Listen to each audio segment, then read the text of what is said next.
Coming to you from the all-new Live House in Hollywood, California.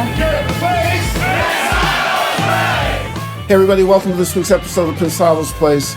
From Taylor Swift to the Chicks, you're going to meet superstar producer and songwriter Jack Antonoff. We think it's a must-watch episode. But first, how about some opportunities? Leapwing, one of our favorite plugin companies, they've done it again. You need to check out Route 1. What is it? A multi-band subharmonic generator and shaper, or in other words, get your low end together. You'll be Dr. Dre by the time you get done with this thing.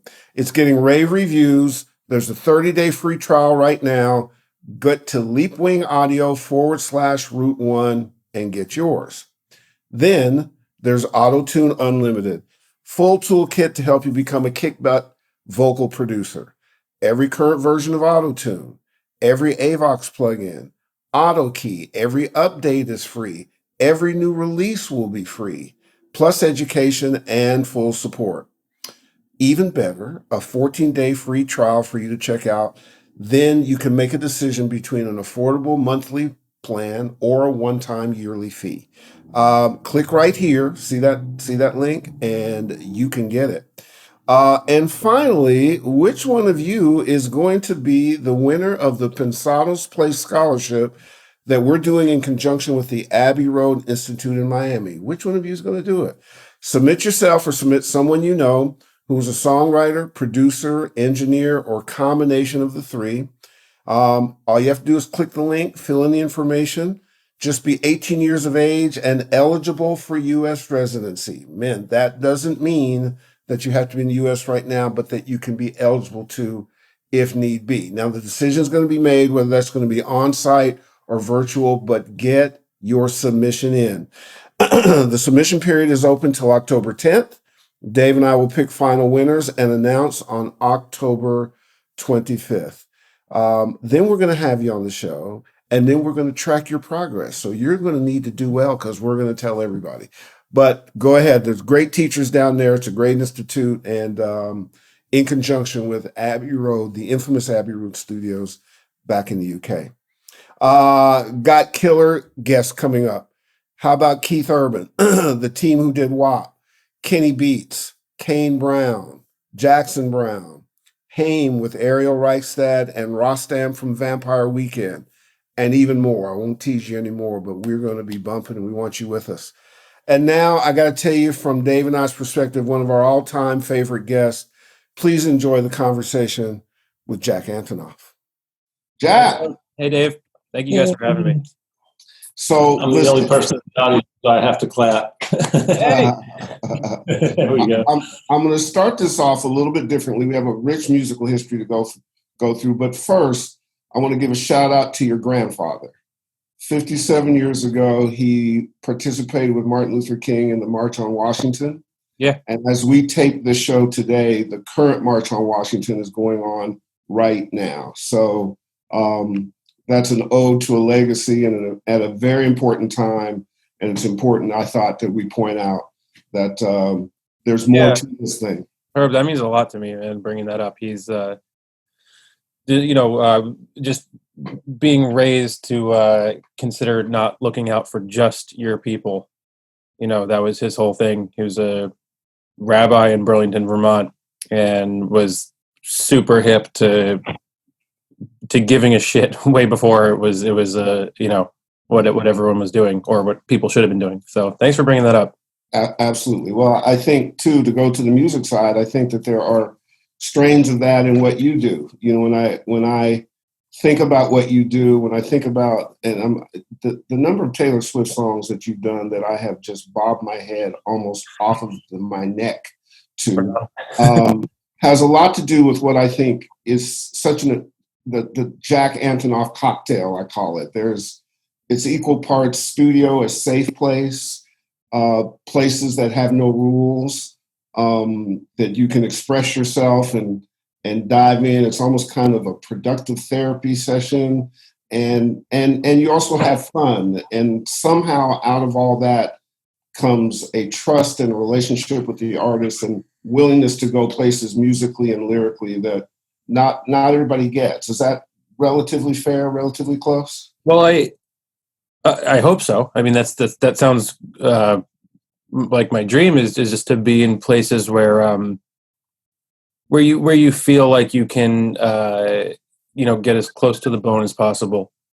And I've always thought, for me, when I write and record, it's so I think it's very easy to forget how fragile everyone in the room is, and that's everyone. That's engineer, artist, producer, mixer. Like, we're all making art, and so every choice you make, look, you make things because you have. You make things because you feel that something is missing, and you could put it out there. So that in its nature is a design of being misunderstood. So all of us in the room are some way coming at this from feeling misunderstood and feeling like someone said we couldn't do it and we're trying to prove it. So it's, no matter how big, small, artist, mixer, producer everyone is, we're all people that if someone makes a decision, you look at them and say, "Oh, that sucks," you'll break them.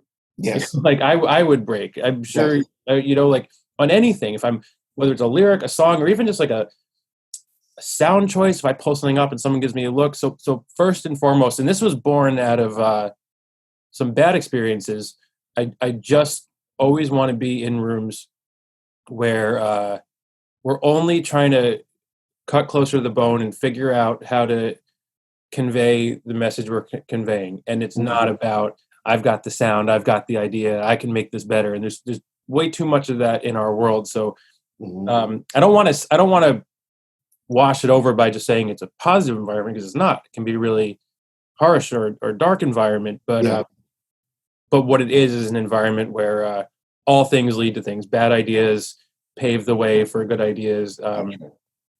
So I hope what you said is true, but that is my philosophy, and just to be able to not take our eyes off of what we're doing and why we're doing it. Because you guys know how it is. You get sidetracked. There's so many things you can do, and the idea that you had in your head when you were dreaming is infinitely more interesting than any studio equipment could ever make. So it's important to me to not be like, oh, we could throw this on, and to just try to, that's what collaborating is you have this idea and you're actually trying to make it a real thing. Hey, Jack, an observation, and don't change anything. Your philosophy has always been to be what you are and who you are, and sometimes you're always a little left of center. And I like the fact that right now, as you're posing on the camera, you're left of center. You're not in the middle. I think that speaks volumes about metaphorically how you approach music. Don't change, though. I'm loving it. Love you, Dave. Someone said that your some of the stuff that you do, some of the music is cathartic, suburban influenced anthems. How do you relate to that? Because I see that in your work every once in a while, but not consistently. What would you say to that person that said that was your style? Cathartic. Yeah, Cathartic part's true. I'll take that. Suburban, I agree with, because I think that I grew up in New Jersey and I'm very in tune with this sense of like where you're reporting from. So it's like, if you're reporting from the city, to me, it's center of the world. If you're reporting from New Jersey or the suburbs, I basically have this like idea in my head. Obviously, songwriting music is vast, but there's some things that are pretty clear and they're just A, B. And so it's like, are you reporting from the center of the world or are you reporting from outer space? And I've always felt like I was reporting from outer space because, that's just a New Jersey sort of suburban feeling of like, I don't want to die here. This sort of sense of like, there's more out there, and my music and sounds and lyrics are in search of that. And then other people, this sort of reporting from the center of the world quality, which I love too. It's just not what I do. Is more of this sense of like, this is the shit. I got it. I'm giving you a taste of it, but I've got it all. And my work has always been at its best when it's in search of something within itself. So the suburban thing does really hit me actually in the art. Was there a third one? Was it cathartic, suburban? Suburban anthem. Anthem is a weird term. Maybe sometimes with Bleachers, but that's not a normal thing for you. No, I don't know. I think I'm sure you've have a lot of experience with this thing. I think, the first thing that you do that a lot of people pay attention to is your sound. And then the second thing you do that's different is you changing your sound. And then at some point you just sort of maybe just get recognized as someone who can do things and not as specific. So yeah, I relate really well to themes like Suburban or Cathartic, but Anthem, when you say that, just makes me think of all the songs that sound like someone's like hunched over a guitar whispering. So and you know what, Dave, to your point and Jack's point, sometimes Anthem is a corollary to success. Sometimes things become such a big song and a lot of people sing it. They go, God, it's like an anthem. It's not necessarily. That's really true. A songwriting style. Yeah, I've noticed that. I mean, you guys know how that is, where it's like something like, oh, this could hit harder. This could be this could be that. And the second is success, everyone's like, it's the hardest hitting record ever. Oh God! If we told you stories about the show and what it means to so many different people at any given email, it's unbelievable. One of the things, I was watching a video of you with Dean, and Dean is playing bass and you're doing your thing. And part of what I love about the way you write and do things is I think the performer in you from Fun and Bleachers and even, Red Hearst, it comes through when you're in the studio, like you enjoy making the music, and it's not about perfection, it's leaving room for people to imagine. And when I watch you producing, it's physical kind of, and you're grooving. Is your experience as a performer and being in front of people, does that inform your production, inform your songwriting?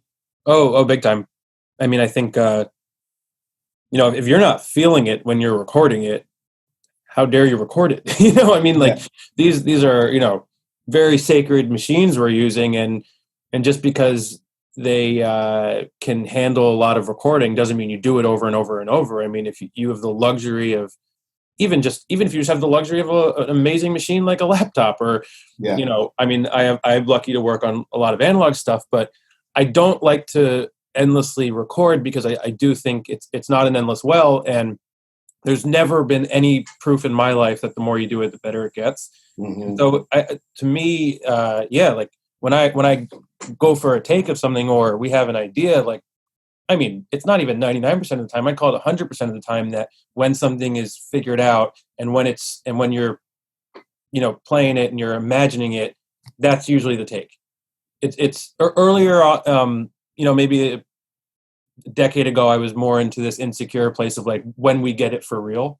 Mm-hmm. And then I would have these experiences where and I think this is relatable to a lot of people who I've had a lot of conversations like this, where it's like, what I do isn't real. What I do isn't real. I just sort of put the emotion on the cassette or the tape or Pro Tools or Logic or whatever it is. But when I get into a real studio with a real producer and a real engineer and a real mixer, that's when it's going to come to life. And a lot of times, most of the time, a lot of people find that you actually lose something because that little thing that you did when it was just flying out of you was really the point of this whole thing. So I'm always just trying to get it and go. And I learned that, when the first big producer I worked with was Jeff Basker. And he was coming from this like sort of Kanye school of things. And it was just very like, just do it. Don't think about it. And that was my first experience with a big producer sort of being like, no, we don't have to do it X, Y, and Z. Because before that, I would go in and take 11 hours to mic the drums and all this stuff. Mm-hmm. And I just remember early on the studio being a place where I would hurry up and wait, and inspiration would, I wasn't catching things when I wanted them to. Mm-hmm. So yeah, 100%. This, if you're not feeling it and playing it and coming out, even if you're engineering, it's like, I mean, like, Dave, when you're like mixing, it's just like you're like playing the whole thing. It's like, absolutely. It's that's when you have it. If it's not moving you, then how can we ask it to move anyone else? Really quickly, because I want to get Dave's question, but Verdine's brother Maurice, I had the pleasure of being his partner for about 6 years, and he used to tell me, he would talk with a whisper, and he would say, "Man, you got to let the universe in. You just got to let the universe in." And then he said some of his best times was he'd be in the studio and just have the band jam. Yeah. And wherever it came out. And some of those incredible interludes came out of that, and song inspiration ideas. And it was just being in the moment and capturing it and seeing where it goes. And I think there's lessons in that sometimes technology boxes us in and we look for perfection. Yeah, I mean, technology is a tool to make it easier to capture that moment. It's not a tool to recreate that moment. Thank you. And if you use it well, I'm in Pro Tools. You know, what I love about it is everything's up. Everything's up. So if I'm writing, I'm also, you know, I can capture anything. But I had that with Verdine. He came in and we just jammed, him and my band. And I won't say what the project is for yet because it's coming soon. But everything I was hoping for came from us sitting in a room and completely fucking around. Oh, I love it. I got a couple of questions for you that are consecutive. Is it hard, or is it possible for you to just give us a quick little panorama of your museum there? Yeah, so this is my home. I walk in. I'll give you the whole thing. So I usually work at Electric Lady. I got a room there. This is the end of my hallway. You walk in. So this is home studio. I got a tiny drum room, but it's cool because it's so small that you basically can only get sort of these like very sort of punchy Ringo sounds. There's not much else that can happen. You open this door, and this room was built by John Stork, who is the absolutely coolest. Right here is sort of a synth wall, ARP, Selena, OB8, Prophet 5, Mellotron, DX7, Juno 6. This is where I do so much of my work, between the Chorus Echo, Space Echo, Vincent, and Vincent Reverb. I'm sending so much stuff through here. Here's my vocal chain, a few more synths. This is the my setup, modular, and a couple of little synths around it. Drum stuff going through there. Piano station over here. These aren't just a million more little Bensons that I kind of grab and chain to each other. Got some stereo pair up there that's kind of capturing room stuff. Mm-hmm. But it's cool because it's pretty much a complete, like, I mean, everything is the whole room is super condensed. Mm-hmm. Tiny patch bay right here, but it's basically everything I love. Like, guitars are going through direct in the TG2. I have all my sort of outboard tape echoes and reverb, so it's like a little spaceship of everything I need. And I sort of bounce back and forth in here in Electric Lady, but in this room, I mean, we recorded a lot of all the Taylor records, the last Lorde record, the Lana record, St. Vincent record. So this room has produced a lot of music that doesn't necessarily sound like it would come from an apartment. So cool. Okay, part two of the question. You've surrounded yourself with memorabilia from childhood all the way up to the future sometimes, and the wall behind you is a memorial to your childhood, a memorial to your adolescence. And what do you think would be the difference in terms of your creativity if you didn't have those reminders of the past surrounding you? That's an impossible question to answer. No. Well, try to. I started doing it. I mean, in ways it's an impossible question, but there's a very specific reason why I started doing it. There's an amazing studio called Prairie Sun in Kotati. I got to know the studio because Tom Waits made Mule Variations and Bone Machine there, and I love those records. So I went up there when I was like 19 or 20. It was my first record deal, early days. Unbelievable studio. A man named Mooka runs it. He's a genius, brilliant place. But what happened was I went, and I'm in farmland in Northern California, and I'm living on this like ranch. There's ostriches. I'm in a room called the Waits room where he banged on the pipes to make Bone Machine. And I had the time of my life, but I actually lost myself. Drove back from San Francisco to New Jersey, got home, and I listened to the record I made, and I thought, I mean, that was the best experience of my life, but I don't really hear myself in here.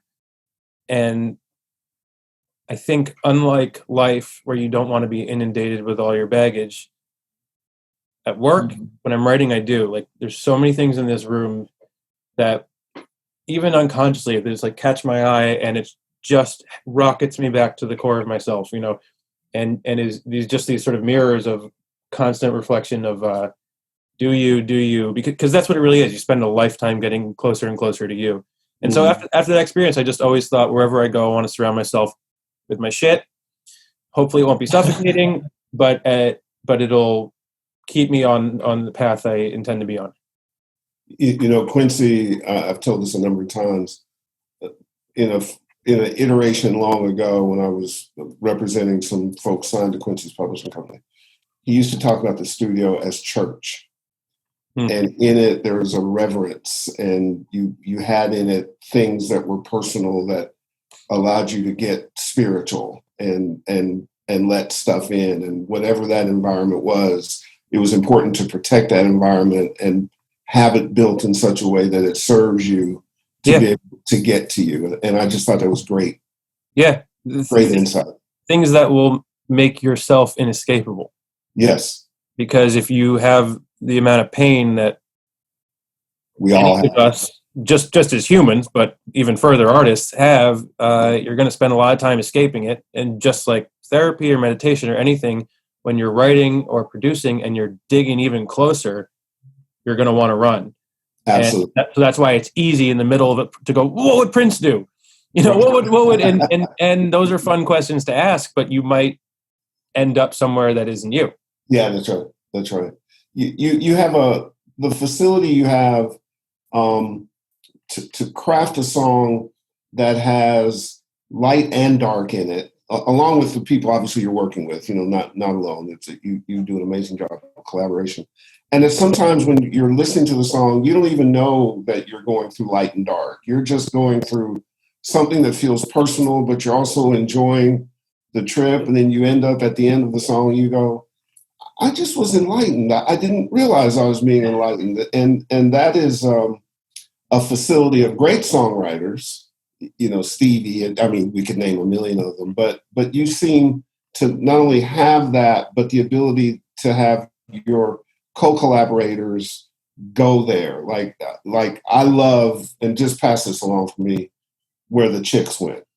Not only they're the best. I love the them name so change, the video, which they ought to know, I sent that to so many important folks in this truck because I thought it was, but their courage, but their musicality, their view on songwriting, how they approach the process. And it seems like when you guys get together, you allow each other to go there and you share that. Is that how that works with them? Yeah. Well, I mean, I think this work is also recognizing where you're helpful and where you're good. And early on, I realized, you know, I always loved making my own records. And then when I started to work with other people, you guys know the world very well. There's a sort of wheel you can get on, especially in the current culture. You know, some of it was in New York, but everyone kind of over the past decade went to LA, and there's this wheel. And if you get any shred of a hit or anything like that, you can jump on the wheel. Yeah. And I got lucky because I had a band in 2012. I mean, you know, I'd already been on the road for more than a decade, but we had a hit song. And then all of a sudden, some of those doors started opening and said, hey, do you want to write? Do you want to produce for other people? And you start jumping on this wheel and you meet some amazing people, you meet some scary people. But what I learned really quickly is I'm not getting much quality out of jumping into a room, banging out a song and leaving. And that is not a knock on that process, because that is an amazing process. I know I have friends who do it, the Nashville style, like that is one hell of a process. These people who can put in a day, but for me, I'm just way more about the more I get to know people, and the more we can dig in and sort of make this big plan, and then you know, chuck the goalpost and then chase it. Mm-hmm. And so that's the process with Chicks or anyone of just you know, recognizing this is how I can serve the process. Speaking of process, I can write a song, but in my entire life, no one's ever liked anything I've written, so I don't call myself a songwriter. But I guess it's a human condition to things you can't do yourself well. You respect other people more that can, whereas the things you can do well, you expect too much of the people that are also doing it. But your process, do you have things come to you in an alpha state, and then you go into your studio and translate those? Do you just go in and start grooving, and then like Herb said with Earth, Wind and Fire, you jam alone, and an idea comes and you flesh it out? Do you try to do lyrics first and melodies first, or it depends on if you're working with an artist, they might give you a melody. How does your creative process work? If pretend like you're trying to get me to be a songwriter. Well, it's gotten pretty random, I guess. Okay. Too much to ask. I guess if I was trying to get something out of you, I would say I try to start away from music. So, I would, just sort of, even in the short time we've been talking, if I'm looking at you and thinking about songwriting, I'd say, well, the most interesting thing that you said to me so far that I think could be in a song is that you think that you expect more from people who can do what you do, or you're amazed by people who do the thing you think you can't do. So it's like, if we were talking about making an album, then I'd say, okay, that's interesting DNA. Like, so let's go there. So that's a song. The idea that you're maybe the song is called like I don't know, but like the idea of a person like banging their head against the people they love over and over and over, banging their head against the wall. Now I'm going maybe too deep, and maybe this isn't your experience, but maybe the song is a character. Not saying this is you, Dave, but who I understand. Expects so much from people that they're left alone, or can't connect with people who do what they do because of we'd be looking for themes of pushing away or self-hatred or stuff like that. So I'm on a whim here, but the idea of instead of starting with a part or a groove, but just chatting and figuring out what's worth writing about. Because then all of a sudden you start to get ideas and framework, and then maybe you get a little concept of like, well, what are great songs that feel like that? One song I've been listening to a lot, the song The Whole Moon by the Waterboys? Yeah. It's a great song, but the lyric is, I saw the crescent, you saw the whole of the moon. And it's this like amazing bitter song about like this person who just never sees what this magnificent thing. So then maybe we check that out, see some of the movements of it, just sort of go on the journey of it. But, it's not the best example, but I guess what I'm saying is I would just want to be in a conversation with someone and figure out what the hell is going on, and then figure out a way to write from there. But you know what, to Dave, which is a great idea, and Jack, your answer, and what I think is important for our audience to know is to break from convention. Don't feel like there is a way. There's your way. Yeah. And I'm not saying don't study and don't learn from others and don't do that, but don't feel like there's a box you have to get into and then you're doing it. Part of it is the freedom. There's so many songs, and Jack, this, Dave knows this, where the mistake became the hook, or the imperfection, that sound that was an accident became the thing that became well known, and or gave it integrity. Not everything is defined by the success, but we're often trying to make sure that our audience, which is pretty wide, doesn't try to smash itself into a box and then just take music and commoditize it, and it just becomes something that it's not supposed to be. It's supposed to be a place where there's green shoots and there's new things. So when you hear somebody like Jack and Dave and myself say that kind of stuff, go for it, man. Who knows what you may come from. It's the amazing irony of what we all do, which is that the weirdest shit is the stuff that connects the most. Absolutely. And I get in so many arguments sometimes on the industry side of it, which is a tough space, but we learn the lesson over and over, but we never implement it. Yeah. You know, if you, the Venn diagram of the greatest artists, most out there, hip, interesting, wild artists, producers, mixers, everyone, managers out there, and the people that reach the most people, it's closer than we think. Yeah. Prince was bizarre. Bowie, Joni Mitchell, Miles, like these are not bizarre records that are at the bottom of my shelf. These are the biggest selling records of all time. Why can't we as an industry learn that being completely on Saturn, doing your own shit and having your own creativity is actually the best thing for all of us? But I know it firsthand. You guys know it. There's you know, you get in because you do something different. And then as soon as you're in, all these voices are saying, now you got to do it like this. And the level of armor that you have to wear emotionally as a mixer, producer, artist, songwriter, any of it cannot be understated.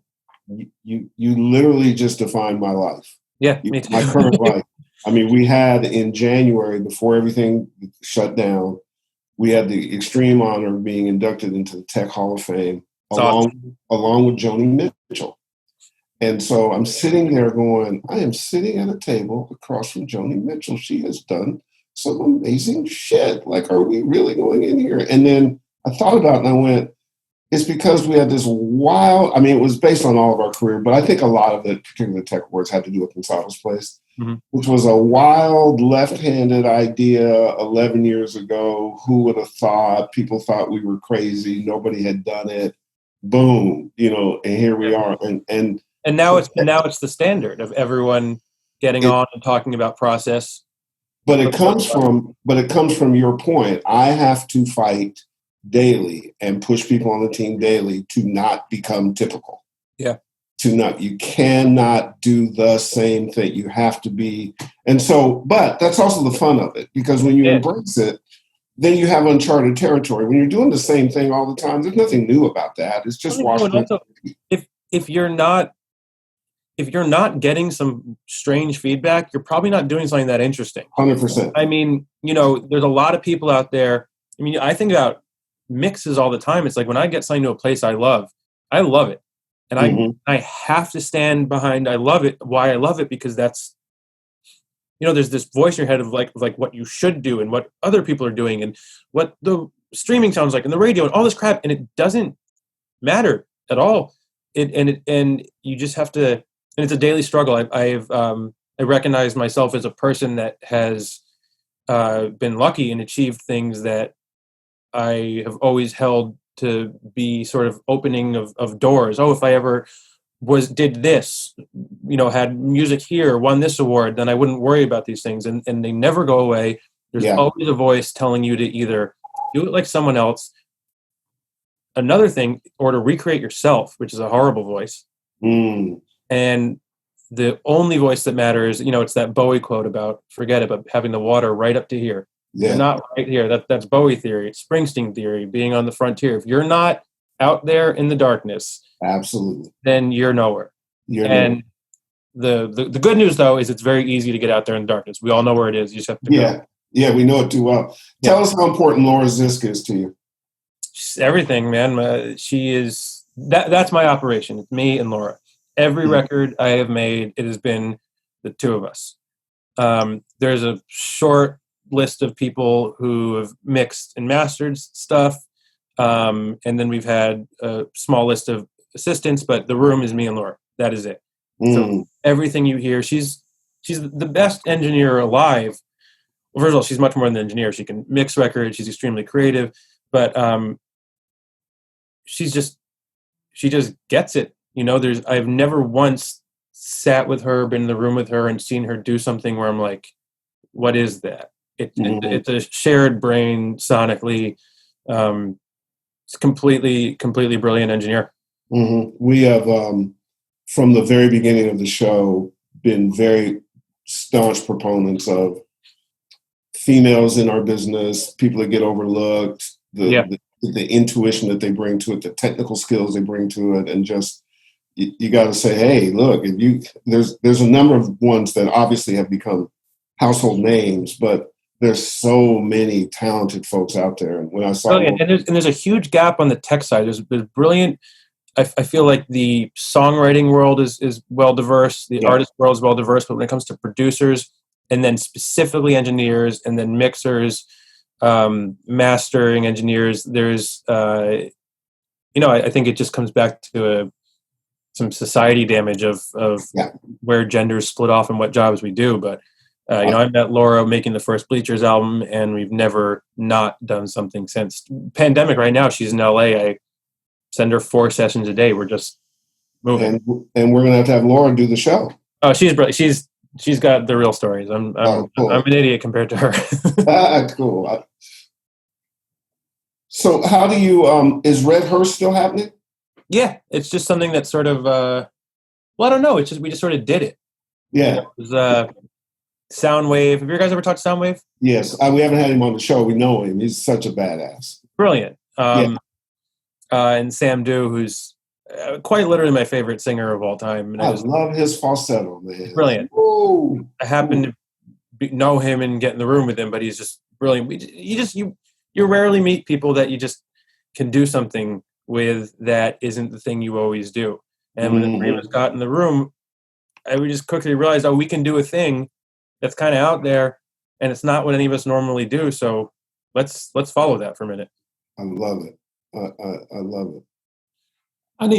I need clarification from you for a minute, Jack. Yeah.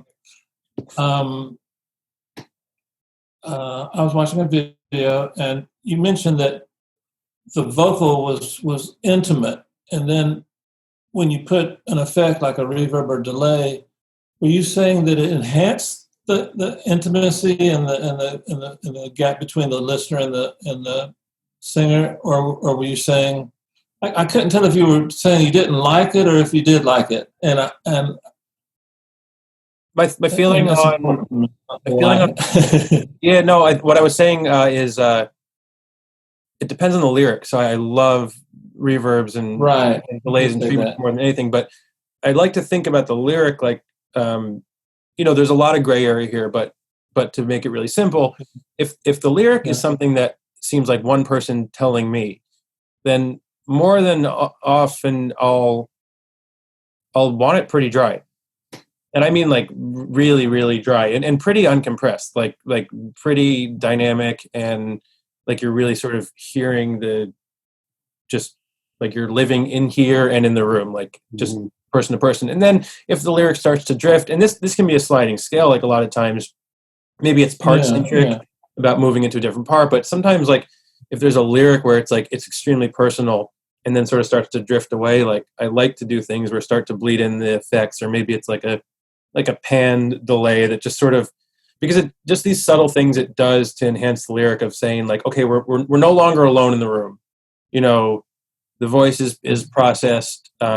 It doesn't sound like any room ever, because even reverbs, as much as they're meant to sound like rooms, and even when you do them and use real room tone, it's still like that sense of like pillow talk versus here we are. And the same goes for doubling and harmonies. I mean, the second a human being tracks on top of themselves, which is one of my favorite things ever, and John Lennon being my favorite doubler, quadrupler in history. And one of the coolest ones is on the anthology. There's like a version of Anya Bird Can Sing where he's like laughing while he's doubling, and you can hear him going in and out. But the second a human being tracks on a human being, we've left reality. And that's fine. And I'm a huge stacker and doubles and creating choirs and whatnot, but they're just things that have to be kept in mind when you're dealing within the lyric and what the song is. So it's like you could have a 100-piece orchestra, but if you record one vocal, it is one person. And you could have a tiny acoustic guitar, but if you pan it and double it, it is a different thing, which may be very beautiful, but it is not one person telling you one story. So it's just shit like that I'm very conscious of lyric with the production. Why is there reverb here? Why are we doubling? That's perfect. I love what you said, and I can't say that I do it in my mix work a lot, but I do try to do it. And I found myself sometimes, and this isn't about me, but I just want to reinforce what you're saying. No, Dave, the more you talk, the happier I am. If I have a body of the song where I have a lot of effects, sometimes I'll pick the name, the title of the song, and end the song without any music, but just a little phrase with a title, "Bone Dry," and I like that as a tie up to the whole thing. But I agree with you 100%. I was hoping that's what you said, but I agree with you. Not that it matters, but I really think you're right. Really, you know how it is because all effects in the box stuff. I mean, I'm in a lot of like sort of tape loop stuff. Like they're so cool. Most things, as soon as you put it on, you've experienced a world where when you take it off, something is lacking. So it's, like there's a danger to this stuff too. We're just to sort of constantly revisit why, but because you can have a lot of like we were talking about, sort of getting into the song when you're working on it. You can really get into something when you're messing with effects and have a great time, and then look back and think that's not really what I meant to do. Yeah, what people sometimes don't appreciate their rabbit holes, and you can go down them, and they're all around you, and you don't even know you're down them until you're done, and you look and go, "What the hell happened?" That's why I don't like very complicated synthesizers.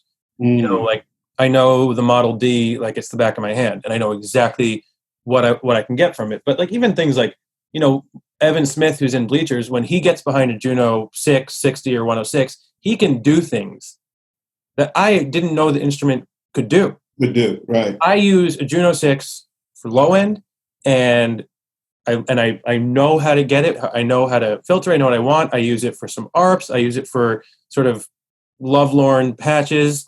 I rarely, so some limitation is nice there, that's why I love the Vincent stuff, is sort of like, it's not a plugin with a million presets. You're just twisting it. You have 10 different, you have on the Echo Rec 2, you have 12 different options.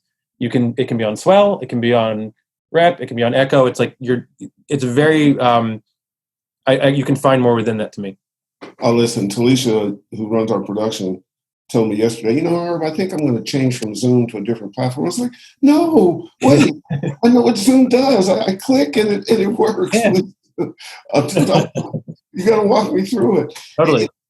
When you look at your body of work, and I think sometimes with success, people can get pigeonholed, and you obviously work with a lot of female artists and so on and so forth, but you work with rappers, and you have a broad range of tastes and things that you like to do. And you get an instinct, so it's just your perspective, but I'm curious, what is it about Taylor that makes her so special? I just think that she is a unique, special talent. What's Jack's perspective on it? The easiest answer is that she is a brilliant songwriter, which is a title that is given to a lot of people, but very few of them are. Yeah.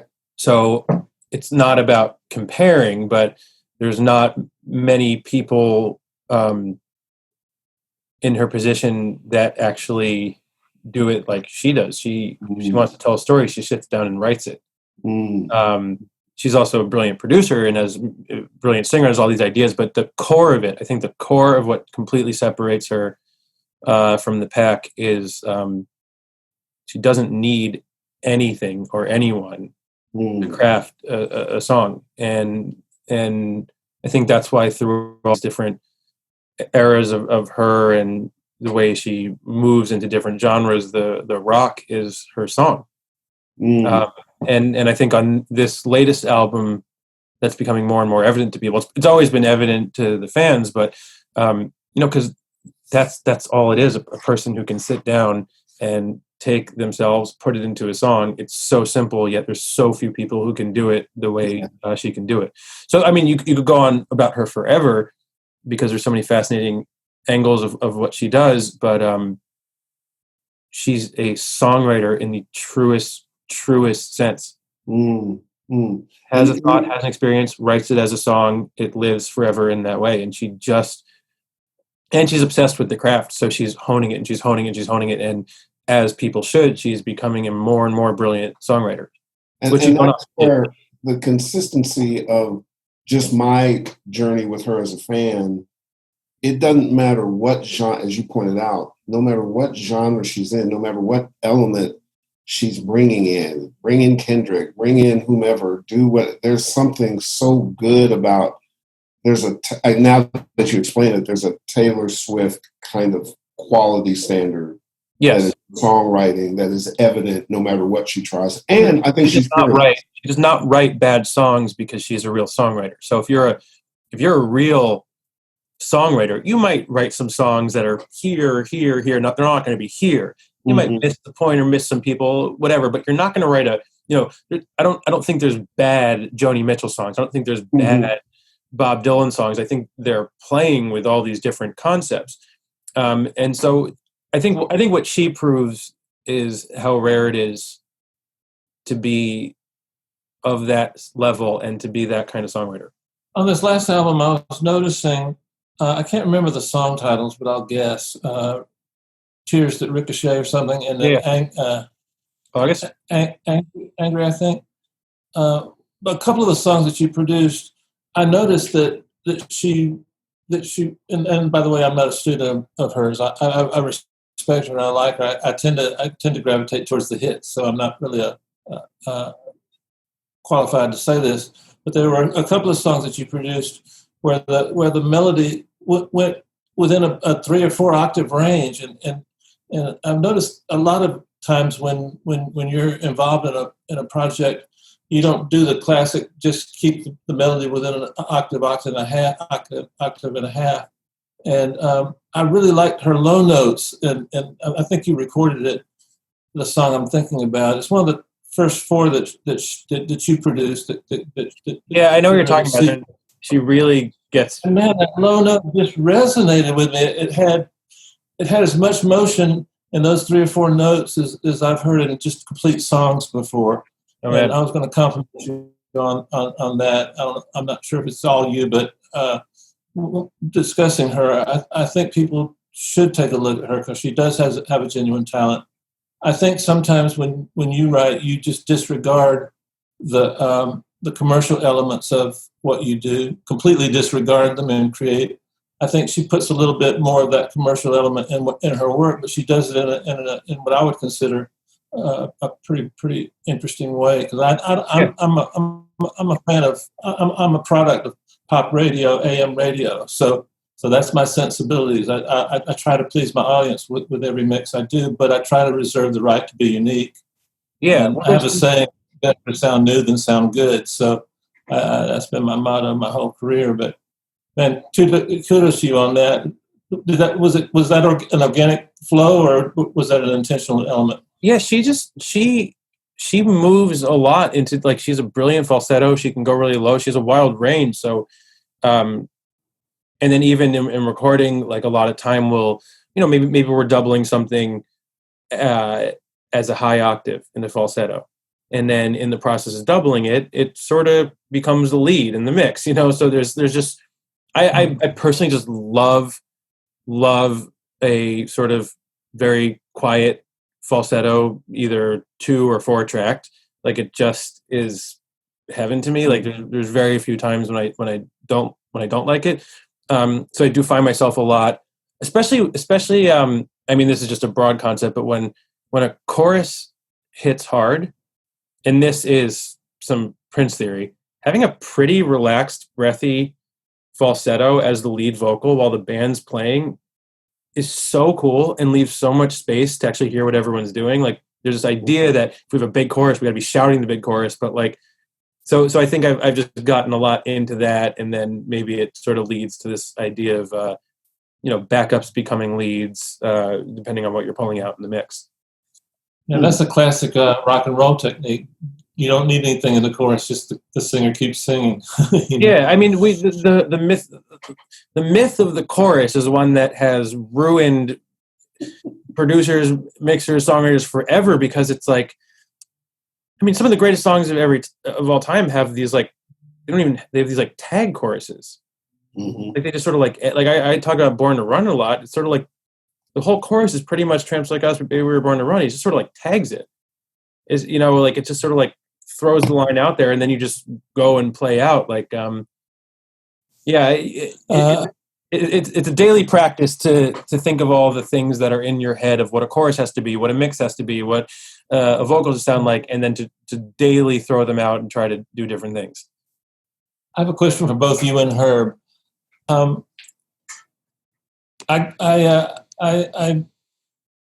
first music that really spoke to me was 60s music. Almost no choruses, but when Motown became popular, when Stax Volt became popular, the groups had to have something to do. So if you look at Gladys Knight and the Pips, one Saturday Night Live back in the 70s, the guest musical artist was And the Pips.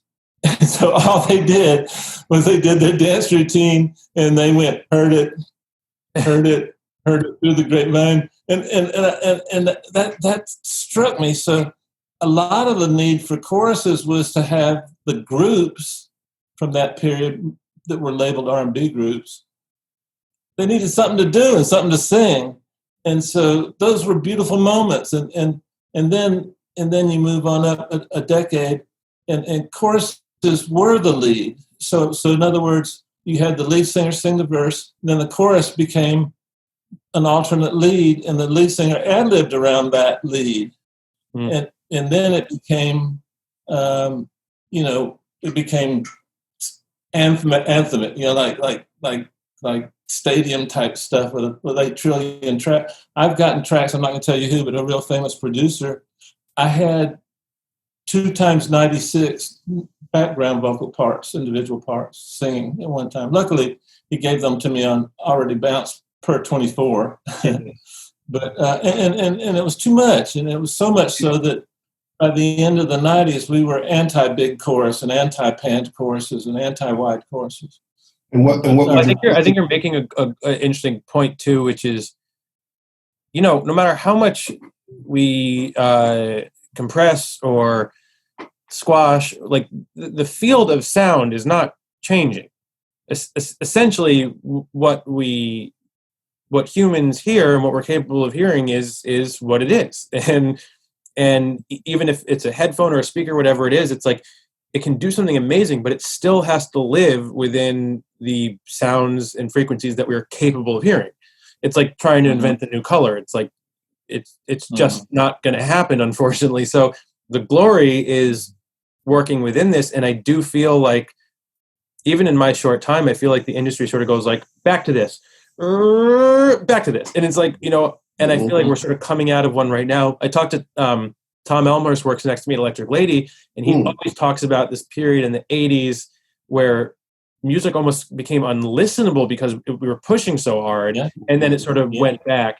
And I feel like we're actually cresting out of another one of those phases where the past couple of years we've squashed and compressed and just like contorted songs to the limits where, you're sending a mix to a mixer that is basically already mastered. The mixer has no choice but to sort of squash more. Then you're sending it to be mastered, which is, what do they do from there? And a lot of newer artists, younger artists, and just sort of where all of our heads at, I feel like we're collectively way more excited about space and leaving some room in that bubble where a human being could actually live and it not just be something that plays at a party. Because, you want to be able to, I think this is why we never shut the fuck up about Fleetwood Mac.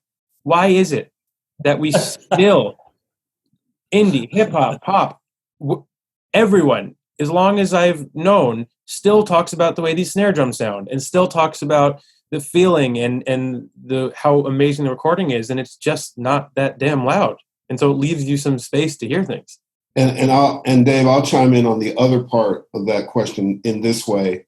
And speaking of somebody who I had the unbelievable honor of very early in my career spending about 3 years with Mick Fleetwood in Malibu, which came out of a Prince premiere of Purple Rain. That's a longer story for another time. And what I learned. Sorry, though, one day. Oh no, I'll call you. One day we want that one. Oh yeah, no, I'll hit you up. We'll talk about it. But the things that I learned and they were right at the height of Fleetwood Macness. And there were lessons there, both life and musical, that were amazing. But Dave, to go back to your other thing, those R&B groups back then that were performing and doing choruses and stuff, those are all things that are conditioned to the song after the song is done. And the responsibility that R&B groups had is their audiences demand a certain thing from them in performance. You can't get up and perform in jeans and t-shirt.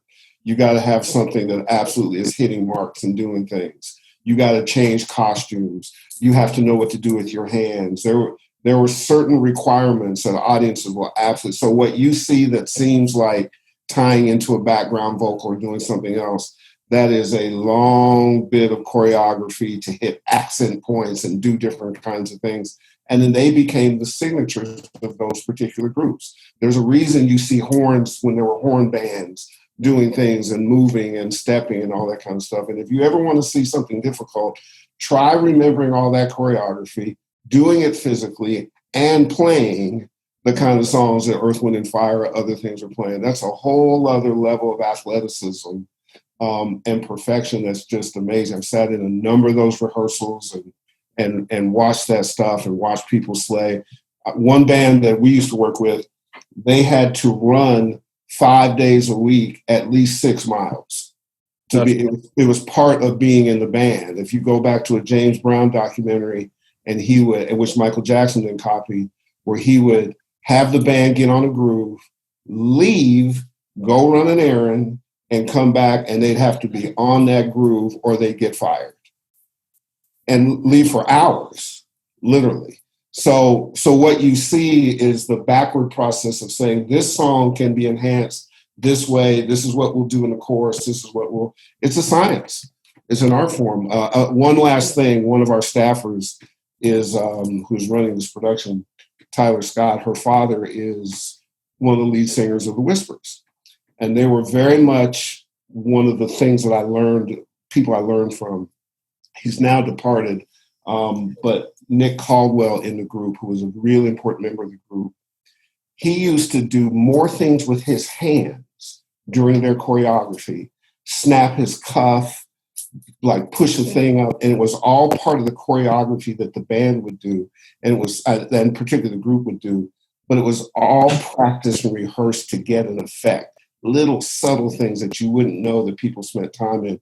So there's a rich history of that not just in the R&B space either way, but now you're seeing it, to you guys' point, replicated, because as Jack talked about, it expands and shrinks. So what we're in the era of now are front people. Beyonce, great front person. Usher, great front person. Justin Timberlake. There's an art form to that, Raphael Sadiq, back with Tony. So the great front men, Mick Jagger, all those kinds of things, those are people that could lead somebody out front. We had eras of great singers. So where everybody had a great front person being sort of like the quintessential master of ceremony, like even in the live space, like, That's right. So it's fun to take apart all those things. Sorry to get off on the diatribe, but when you start to let our audience go, wow, there's so much more to look at than do I just learn a plug-in, to learn about the art form of songwriting and exposition and showmanship and craftsmanship and so on and so forth. It's rich and it's historic. But the other thing that's rich is the attitude of New Jersey people when they're being pushed. And that's what Batter's Box is. Now, between the hockey team, football teams are there, you don't fuck around with Jersey people, because they're going to bring it and they're going to bring it. Right? Right. Yeah. Everyone's denying Jersey our goddamn experience of how vast and interesting our state is. Absolutely. Listen, I like a good underdog vibe. I'm from Canada. So, come to the U.S., you're like this genteel punk. If your place of origin is the butt of a joke, it's probably the best place. Listen, the room that I converted, which was a spare bedroom, is now called Studio Montreal. Just for my Canadian sake. So Dave, are you LA always? Yeah, we all are. But were you born and raised LA? Oh no, Dave's from Florida. From Florida? Miami. Oh, right on. Yeah. No, we're all transplant. I'm from Tampa and Miami, and I'm so blessed because all I heard was some of the greatest music ever to exist, and it's called Cuban music. And there's no better rhythms in Afro-Cuban music, and all rhythms, can be traced back to Africa, but Cuban music is the mambo and all that stuff. A blessing. Before I go into Batter's Box, I just want to ask you: is there anything we should look out for in the future coming from you that you're proud of and you'd like our audience to know? Yes, but I can't talk about it. Well, I'll say this. I won't not specifically, but most of the recordings that are coming have been incredibly live focused. Not okay. Because of feel, but way more than that. One thing I've learned about live recording is that just the bleed is your friend. Bleed is reacts in really interesting ways. So if bleed isn't bleed is a bad thing if you don't want it, but if you are miking a room where you know how much bleed is in there and you have a sense of what you're going to do with it, and you're even doing experiments like, how does the bleed on this drum react if I record all this stuff and there's some low end coming into the drum, and then I just sort of maybe just only take the in and out kick mics and they have some amount of low end bleed that's just sort of like existing. Like, does it start to function like a weird live 808? Like, just weird stuff happens when that's way more than just like an accident. Like, there's bleed, but it's a great take. Like, just been using so much of that, specifically on the next Bleachers album, of all these sounds and this like general hum of the room when people are in it playing. So a lot of live recording mixed with kind of what I normally do. Nice. Cool. Hey, fire Batter's Box. All right, you just want to fire out first thought. That's it, right? First thought. Absolutely. And there's no wrong answer. I might fire out some wrong answers, but I'm going to try. Throw them out. There's no wrong answers. There's wrong questions, but no wrong answers. I'm polite. Analog synthesizers. Analog synthesizers, Model D is the first thing that comes to mind. But now I have a million other things under mind. ARP. I really want an old ARP. Groove. What do you say? I was giving you the next one. Groove. Groove. Groove? Verdine. Groove. Verdine. Yeah. Delays. Echo Rick. Live drums. Ludwig, man. What year? Anything 60s. Or actually, now I would change it to Rogers. But there's so many things that come to mind. You know what? Now what's popping in my head for some reason is Glenn Cochee, who's the drummer of Wilco. I just love those sounds. Inspiration. Brian, I have to stop for a minute. Reverb. Vincent Reverb. Or there's one plugin I want to shout out. I just want to shout out the Black Spring. I love that plugin. It just, I'm not sure who makes it, but Black Spring. You know it? I'm gonna check it out. I don't know. Check it out. It just kind of showed up. It's not one of the ones I usually use, but I just got in there, and I mean, I like Valhalla stuff a lot, but that Vincent Reverb is just so weird and cool. And the Space Echo, I mean. Harmony, Sam Do. Key, your favorite key? D minor. You say D minor, like D as in David? Okay. Melody. Clarence Clemens. Nice. If your studio caught on fire, what one piece of gear besides a hard drive or a computer or your assistant would you take? I would take my non-human. I would take this Jazzmaster right here. Actually, this is a Jazzmaster. Yeah, but this one is just, I don't know why. That guitar plugged right into a TG2, red and blue knobs, just like somewhere in the middle, is the best sound I've ever gotten out of a guitar. You are good to go. Well, not out of politeness, Herb, but because of he got me on a couple of answers there, so I concede defeat. You win. It's the Jersey thing. Like, if you don't understand the Jersey thing, it is clean, it's dry, it's to the point. Keep it moving, and that's what I love. Well, we've got our own thing in South Florida, gringo. I mean, South Florida. That's a cousin. I mean, most people in Jersey end up in South Florida. So there you go. Everyone I know at some point, the plan is to just move to Florida. So. Florida is the end game. When I was a child, we weren't too happy about that because we didn't have a lot of money, and they always did. And so I'll talk to you off camera about it. It's trying to be funny. I could be hurtful. I don't want to do that. But so much fun, man. I love you guys. Thank you. But before we go, Jack, just wanted to say this to you. The great thing about our platform is that folks like you guys will come on it, but you got to know what you're doing for our audience. I mean, we're blessed in that it's somewhere around 200 countries we go to. The ability for you to be so open and share and let people get a chance to go, oh, wow, I'm like that guy, or I have some crazy ideas and they're okay, and I should try things. And it's an invaluable service, and the time you spent, so important. But also, I will say this. Thank you guys, because I'm sure you hear this all the time, but,